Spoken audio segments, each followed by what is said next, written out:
Hi ಪ್ರಿಯ ವೀಕ್ಷಕರಿಗೆ ನಮಸ್ಕಾರ. ನಾನು ನಿಮ್ಮ ಸಂತೋಷ್ ಎಸ್ ಕಲಾಗಾರ. ಸ್ನೇಹಿತರೆ, ನಮ್ಮ ಕನ್ನಡ ಸತ್ಯವಾನ್ ಟಿವಿ ಚಾನಲ್ನ ಸಬ್ಸ್ಕ್ರೈಬ್ ಮಾಡ್ಕೊಂಡಿಲ್ಲ ಅಂದರೆ ಸಬ್ಸ್ಕ್ರೈಬ್ ಮಾಡ್ಕೊಳ್ಳಿ. ವೀಕ್ಷಕರೇ, ಇವತ್ತು ನಾನು ನಿಮ್ಮ ಹತ್ರ ಒಂದು ವಿಷಯ ತಿಳಿಸೋದಕ್ಕೆ ಬಂದಿದ್ದೇನೆ. ಏನಪ್ಪ ಅಂತಂದರೆ, ಮಾರ್ಚ್ 19ನೇ ತಾರೀಕು 2026 ನಮ್ಮ ಕನ್ನಡದ ಒಂದು ಮೂವಿ ರಿಲೀಸ್ ಆಗ್ತಾ ಇದೆ. ಎಕ್ಸಾಕ್ಟ್ ಕರೆಕ್ಟಾಗಿ ಇವತ್ತಿಂದ 52 ದಿನದ ನಂತರ ಒಂದು ಮೂವಿ ರಿಲೀಸ್ ಆಗ್ತಾ ಇದೆ. ಆ್ಯಂಡ್ ನಮ್ಮ ಕನ್ನಡದ ಯಾವುದಾದ್ರೂ ಫಿಲಮ್ ರಿಲೀಸ್ ಆಗ್ತಾ ಇದೆ ಅಂತಂದರೆ, ಯಾವ ಫಿಲಮ್ಗಳು ಕೂಡ ಬಾಲಿವುಡ್ ಆಗಲಿ, ಟಾಲಿವುಡ್ ಆಗಲಿ, ಅಥವಾ ಯಾವುದೇ ಇಂಡಸ್ಟ್ರಿಲಾಗಲಿ ಯಾವುದೇ ಕೂಡ ಒಂದು ಸೌಂಡ್ ಮಾಡೋಷ್ಟು ಅಥವಾ ಇನ್ನೊಬ್ಬರಿಗೆ ಟಕ್ಕರ್ ಕೊಡೋ ಮಟ್ಟಿಗೆ ಯಾವ ಮೂವಿಗಳು ಬರ್ತಾ ಇರಲಿಲ್ಲ. KGF chapter 1, KGF chapter 2 release ಆಯಿತು. ಆಮೇಲೆ ಕಾಂತಾರ ಚಾಪ್ಟರ್ 1 ರಿಲೀಸ್ ಆಯಿತು.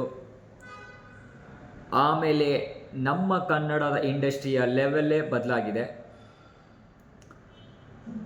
ಇವಾಗ ಇನ್ನೊಂದು ಮೂವಿ ರಿಲೀಸ್ ಆಗ್ತಾ ಇದೆ. ಆವಾಗಲೇ ಹೇಳಿದಾಗೆ 19ನೇ ತಾರೀಕು ಮಾರ್ಚ್ 2026.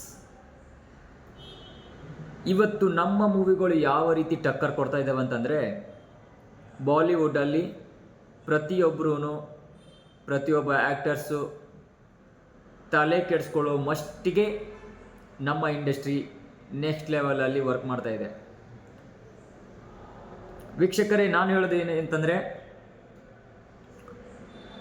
ನಮ್ಮ ಕನ್ನಡದ ಸಿನಿಮಾ ಟಾಕ್ಸಿಕ್, ಎಸ್, ನಮ್ಮ ರಾಕಿಂಗ್ ಸ್ಟಾರ್, ನಮ್ಮ ಕನ್ನಡಿಗ ಯಶ್ ಅವರ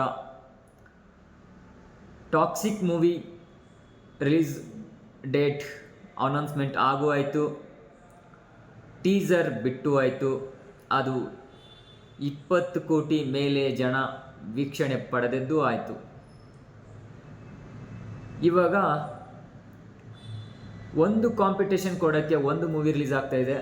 ಅದು ಯಾವ ಕಾರಣಕ್ಕೆ ಬೇಕು ಅಂತ ರಿಲೀಸ್ ಮಾಡ್ತಾಯಿದ್ದಾರೋ, ಅಥವಾ ಇಷ್ಟು ಅವಸರವಾಗಿ ರಿಲೀಸ್ ಮಾಡ್ತಾ ಇದ್ದಾರೆ ಅಂತಂದರೆ ಕಾಂಪಿಟೇಷನ್ ಕೊಡೋಕ್ಕೆ ಅಂತಾನೆ ನಿಂತಿದ್ದಾರೆ ಅಂತ ನನಗನ್ನಿಸ್ತಾ ಇದೆ. ವೀಕ್ಷಕರೇ, ನೀವು ಯಾವ ಮೂವಿಗೋಸ್ಕರ ಕಾಯ್ತಾಯಿದ್ರಿ ಅಂತ ಕಮೆಂಟ್ ಮೂಲಕ ತಿಳಿಸಿ. ನಮ್ಮ ಕನ್ನಡದ ಟಾಕ್ಸಿಕ್ ಮೂವಿನ ಅಥವಾ ಬಾಲಿವುಡ್ ರಣವೀರ್ ಸಿಂಗ್ ರವರ ದುರಂಧರ್ 2 ಮೂವಿಗೋಸ್ಕರ ಕಾಯ್ತಾ ಇದ್ದೀರಾ? ಕಮೆಂಟ್ ಮಾಡಿ ತಿಳಿಸಿ. ಪ್ರತಿಯೊಂದು ಅಪ್ಡೇಟು ನಿಮಗೆ ತಲುಪಬೇಕು ಅಂತಂದರೆ ನನ್ನ ಚಾನಲ್ನ ಸಬ್ಸ್ಕ್ರೈಬ್ ಮಾಡ್ಕೊಳ್ಳಿ. ನಿಮ್ಮ ಅನಿಸಿಕೆನ ಕಮೆಂಟ್ ಮಾಡಿ. ಹಾಗೆ ನನ್ನ ವಿಡಿಯೋ ಇಷ್ಟ ಆದರೆ ಲೈಕ್ ಮಾಡಿ, ಶೇರ್ ಮಾಡಿ. Thank you so much. God bless you.